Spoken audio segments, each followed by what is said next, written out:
If we were to think of where is God in all of this stuff, I think he's at the center of it. He's right here in the middle of all of this mess that we've created.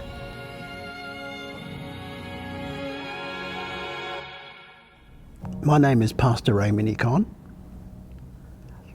On my father's side, I'm from the Cubby Cubby people in southeast Queensland, or in the Glasshouse Mountains area. East of that is a little place called Borple Mountains. That's my great-great-grandmother's country there. That's where she was forcibly removed and taken north. And on my mother's side, she's Gorang, which is Bundaberg, just a little bit north of that. And so my parents and my grandparents were brought up under those regimes, and they were very restrictive. As we were driving along the road, if ever we were stopped by the police, I was told, "You got to run, son, and don't let the police catch you," because they didn't want us to be taken and put into institutions.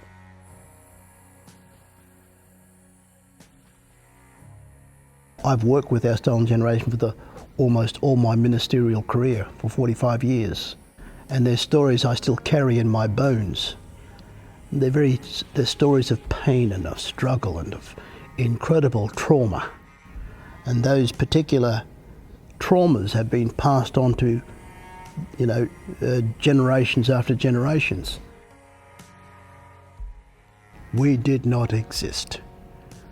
And I think the colonizers at that time took great efforts to try to make sure that we didn't exist by not only putting us on missions and reserves, but also by the ways in which they slaughtered a lot of our people. There's been huge amounts of massacres in my country there. That makes it very difficult for us to come to grips with this message, this gospel message, in so many different ways. And yet, it's through that, by the grace of our Father in heaven, that he gave us this opportunity to respond to his message in a different way, to respond to his love and to his life and to his ways, regardless of how either the church or the government dealt with our people. As Indigenous Australians, we face so many different traumatic events that have happened to us. And so how do you reconcile all of those kinds of challenges that you face either as an individual or as a family? And for me, in the middle of all of that, if there was one event or one thing that could possibly bring about reconciliation, it would be the crossover of Jesus Christ. Not just the cross, but also the resurrection of Jesus has made that possible through his word and through his spirit. If we can only see that he does make this incredible difference, if we follow his ways, his teachings, and be a follower of the way in which Jesus walked. Because you look at his story, he walked with all of this hurt and pain.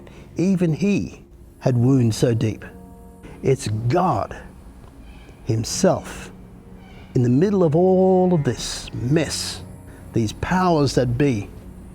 He's putting out his hand both to the wounded as well as to those who have made the wounds, the oppressor as well as the oppressed, and saying, come on,